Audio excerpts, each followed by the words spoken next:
Welcome to Kentucky Hidden Wonders. Our guest today is Mandy Ryan, director of the Kentucky Bourbon Trail Experiences for the Kentucky Distillers Association. Thanks for being here. Thanks, Mandy. Thank you for having me. Yeah, of course. So to kick things off, tell us a little bit about you. How did you come to be the director of Kentucky Bourbon Trail Experiences? And, start at the beginning. Yeah, that's actually a fun question that relates to your job. I worked at the Danville-Boyle County Convention and Visitors Bureau right out of college. And my boss was hired to be the first ever director of the Kentucky Bourbon Trail. Okay. So when he left, there was another position that came available shortly after.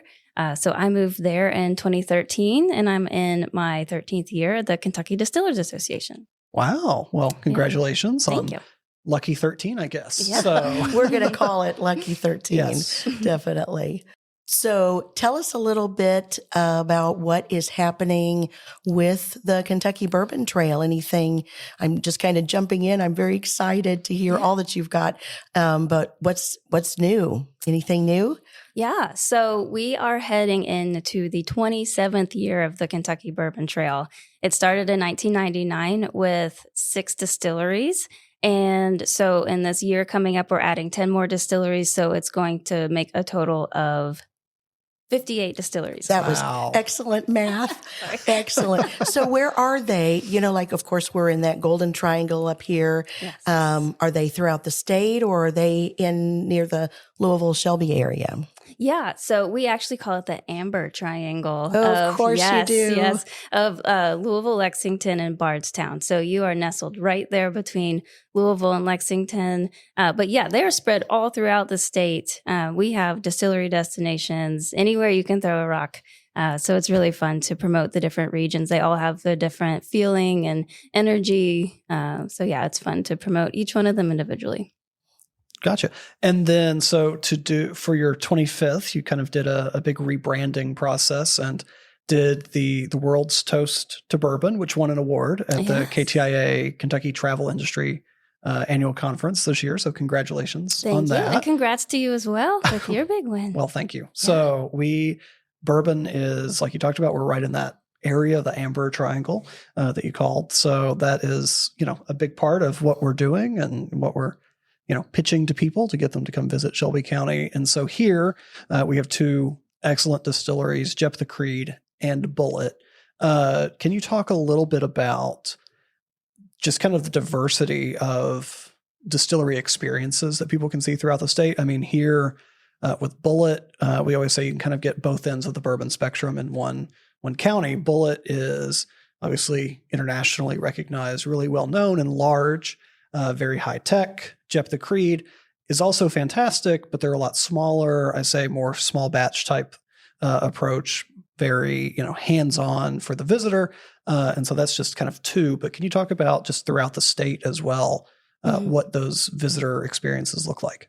Yeah, I think that's been the most fun evolution that I've seen over the course of my job is just the different types of experiences that have popped up. So it's not just a traditional production tour anymore and a tasting. They still have those, but if you want to do a cocktail class or a wreath making class or a meet the master distiller experience, you can do all of those things at distilleries now. You can have world-class dining experiences.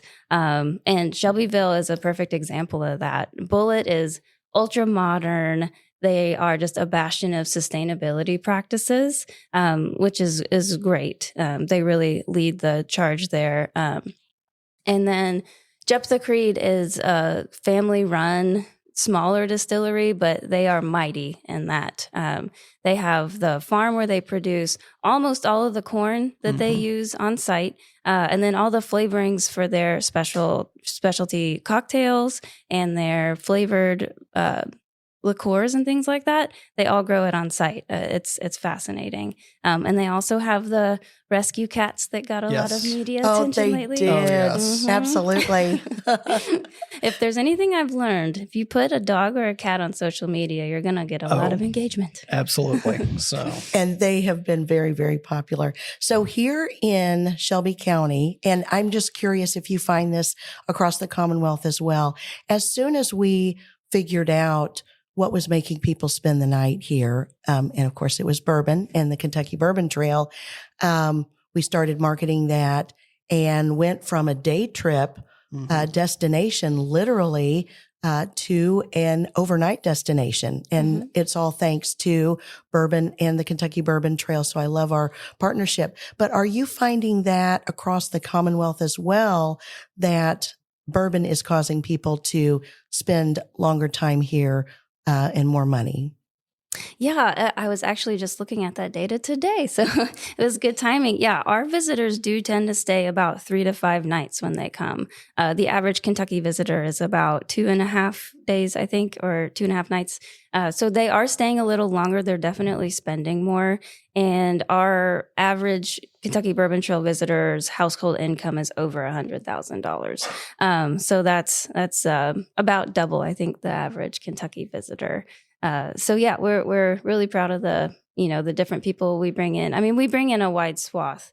So over the last 3 years, Mason and I traveled to all kinds of travel shows, and we've talked to a lot of different people. It seems like the audience for bourbon is becoming a little bit different and maybe shifting to more women, possibly. Can you talk about that? Is there, what are you finding, Mandy? Yeah, we definitely are seeing our demographic evolve some, and we're definitely getting more women. And I might be a little biased, but I think women they tend to have better palates, so they can really understand bourbon in a more complex way sometimes. Not always, but sometimes I find that.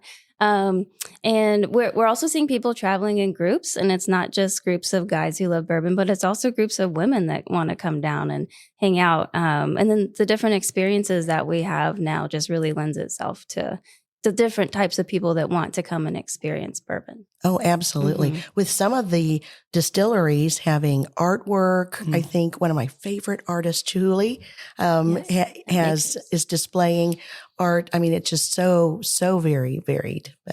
And it kind of like what you talked about earlier. I mean, it's not just, okay, let's go look at a fermentation tank. It's, that more kind of varied experiences where you do kind of get that, whether you're looking for the higher end dining or just something kind of fast casual, like what they have at Jep the Creed, for example. They have fantastic food there. It's not, 5-star white tablecloth, but that's not what people are always looking for. And so those kind of unique experiences that are out there. So can you, since we talked about palates, can you talk a little bit about, just in your opinion, what is kind of the best way for someone that doesn't have a lot of experience with kind of tasting bourbon or trying to pick out those tasting notes? How do you start that process? I know this isn't really talking about tourism or experiences or anything like that, but a lot of times someone's first foray into bourbon is not here on the Bourbon Trail. It's, at home. They're trying something. So how do you approach tasting something and trying to pick out those notes? That's a good question. I think I would say go to your local bar that you trust and just pick the bartender's brain. They know so much. So ask them where to start, what's an approachable bourbon to start with, and then maybe start trying it in a cocktail. If you choose something simple like an old fashioned, that's just bourbon, sugar, and bitters, and then you switch out the bourbons, you can really quickly tell the differences. So a cocktail might be more approachable, or you could start trying bourbon with water added, and then slowly just add less and less water you get more acclimated to it. But bourbon is different than wine. If you're used to drinking wine, you put your whole nose down in that glass and you close your mouth and you breathe fully through your nose. You don't want to do that with bourbon. It's going to blow out your palate really quickly. So you want to breathe with your mouth open and just start to prepare your palate for what you're going to taste. That's very good. I think I've gotten a lot of different tips. I don't know if I always do it right. I think I do it differently every single time. Bourbon is so important to the Commonwealth of Kentucky's economy. Definitely important here in Shelby County as well. Can you talk a little bit about the impact? I know you said new numbers are coming out, so you don't want to release anything too soon, but just generally, the impact that bourbon makes on the Commonwealth and as well as it here in Shelby County. Yeah. So bourbon is a $9.2 billion industry in the state of Kentucky. That is just absolutely phenomenal. It creates so many jobs for Kentuckians, and it provides payroll taxes. It provides taxes that support our local and state community. So yeah, we're really proud of our industry here in Kentucky. Well, it definitely is helping so many different things, and we're very thankful. I think we have mentioned to you before that we're getting 2 new distilleries. Yes. So we're very excited about that as well. So our economic impact right now is based on 2 distilleries. I can't wait to see what the impact where that goes. Yes, with 4. Yes. Yeah. So for Shelby County specifically, do you have any numbers about, total payroll or like how many, what those wages are in our economy that are supported by the bourbon industry? Yeah, the latest numbers that came out, and there are newer ones that will be bigger and better, I'm sure. But the last numbers that came out, payroll generated was close to $8 million. That's wild. And the output was over $76 million. And that's an output for the county. $76 million worth of product that is being, made here. So that's it's a good number to have. That is, and that payroll, it feeds a lot of families, and definitely there's a definite trickle down. Yeah, the as well. spin-off factor of the hotels and the restaurants. You have such a beautiful downtown with great dining options and places to stay. And Mallard Hall Estate is a great place to stay if you ever want to come. Yes, that's very nice. Visit Annette out there. I saw where they are now an official partner of the Kentucky Bourbon Trail. So talk a little bit about kind of what that partnership model looks like and how, if someone listening has a vacation rental or something like that they would like to, become involved in that partnership approach. How does that work? What does that look like? So the Kentucky Bourbon Trail program was primarily started to promote our distilling members. But as it has evolved, we have grown to include hotels, restaurants, transportation companies, DMOs like you all, direct marketing organizations. So if you have a company like that and you think you bring something to the table for our bourbon visitors, we would love to have you on board. Just reach out. And there's a vetting process, I'm sure, to make sure that it, meets the quality of the Kentucky Bourbon Trail that the Bourbon Trail is known for. So, well, it's been very helpful for our tourism office just to be able to say that we're a part of the Kentucky Bourbon Trail and to be on your website, to be featured at times. It's been invaluable, most definitely. So we are very, very thankful. Oh, thank you. Yeah. So we've talked a little bit about, what's happened so far, but I know you said new numbers are coming out soon, and that's always exciting, but some people may not be math and numbers people, but if anything else that's coming up that's exciting that you can share or tease about? Yes. So all year we have been working on the phase 2 of our website. As you mentioned, in 2024, we rolled out our new branding for the Kentucky Bourbon Trail. We also rolled out a new website. This will be the next iteration of that. So when you're visiting and you're planning your trip, you can go on our site, create your own profile, and then drag and drop and heart and favorite and create your own itinerary. Oh, that's wonderful. Fun. Very fun. So if you want to go to Bullitt and you want to go to Jephthah and then you want to stay at Mallard Hall Estate, you'll pull all of that over into your itinerary. And then you can share it with your family and friends and collaborate on how you're going to make the best Kentucky Bourbon Trail trip that's out there.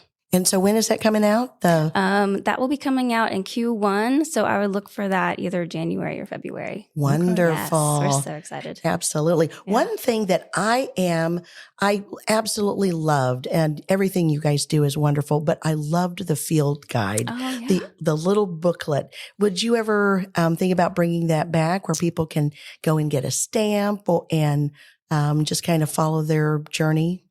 Yeah, we've talked about that. So we did a lot of research about that whole process, and it had an incentive model. So you got a free gift when you completed everything. And we talked to our distilleries and we talked to our partners and we talked to visitors. And we just decided that we had grown past that point, especially with as many distilleries as we have now, currently 58, soon to be 68. It just was not sustainable. So we have gotten a lot of feedback from our distilleries that, some people do really enjoy having something tangible. So we're working in Q1 also to produce a Z-fold map. Have you seen the Z-fold maps? Okay. I have not seen it yet. Have you seen it, Mason? No. I'm very excited then. Okay. Yeah. So it'll have all the regions in there. Every distillery will be plotted, and it'll really be a nice handheld guide. But there will be space in there if people want to put stickers down or they want to get a signature from a master distiller. They can, Oh, that's neat. make their little notes. Kind of like a mini passport. Yeah, type thing. exactly. Okay. Yeah. So we're really excited about that. We did get some feedback that the field guide was too big. It didn't fit in your pocket, didn't fit in your purse super well. So this should be a little slimmer and be more portable. Well, as I'm talking how much I love the field guide, I always forgot to take it with me. So there is that. There is that. So I'm excited about the trifold map, though. Very, very excited. So anything else? What are we missing about talking about? I mean, there's so much to the Kentucky Bourbon Trail and so many new partners coming on and so many new things. I love your new look, and I love that you've got a new website. What else can we, what would you want the listeners to know about, I should say, that we have not yet discussed? Something maybe that people don't know about the Kentucky Bourbon Trail that you wish they knew? I think I would just want people to know that there is so much to do in Kentucky. We touched a little bit on it before, but if you're a foodie, if you like gin, if you like brandy, if you like wine, there's so much to do here. It's not just bourbon. It's not just old white guys. Right. There's a lot. There's horses. Shelbyville is the saddlebred capital of the world. Right. Yeah. Which Yes. is wild. Yes. So you get not only bourbon, you can get horses, you can get so many world-class experiences here. I think people don't understand that. And our hospitality here is second to none. Oh, yeah. Oh, you are so right. And great hospitality at every one of the distilleries. Absolutely. One question that just popped into my mind, people are talking about maybe not so many people purchasing bourbon anymore. I'm feeling like the visitors are still coming to the distilleries. What do you find? Yes. This is a topic. There are several headwinds facing our industry right now, tariffs, people choosing healthier lifestyles, which is great, but we still think we can fit into that lifestyle. Indeed. People are talking about Gen Z possibly not drinking as much as previous generations. I think the jury's still out on that. Not all of Gen Z has hit 21 yet. So I think there's still more to be seen there. Marijuana has been a topic of conversation if that is pulling people off of the category. There's still a lot to unfold in all of those categories. So we will see GLP-1s is one as well. If you're on one of those drugs, you might not be drinking. But yeah, I think you've hit the nail on the head. I think it's tourism. It's that authentic connection to the stories and to the brands and to the people that is going to keep people coming back year after year. That was my feeling about it. I've always said I've not done any research to back this up or anything, but when people are asking about bourbon prices or things like that, my answer has been that the people that are interested in visiting the distillery to see where it's made, the price of the bottle is not necessarily as important to them. The diehards are going to come see, where it's made and meet the master distiller, whether the bottle price goes up $5, $10, $20 or however much it may be. I don't have any numbers or research to back that up, but that's just anecdotally what I've seen. So. Yeah, it has been interesting because I think everybody has felt a squeeze this year in terms of tourism and additional spending. Yeah. But our distilleries, in some cases, they might report a lower foot traffic, but higher visitor spend. So the people who are coming are still interested in those premium bottles, the premium experiences, and they want to do something authentic while they're here. Very good. I had been hearing that luxury travel is what is kind of moving tourism along. So just what you're saying, people are wanting the premium experiences and so it's just very, very interesting. Yeah, absolutely. Yeah. And with that, I think that's a good place to leave it. So thank you for coming on the show. Thank you so much. It was great to be here.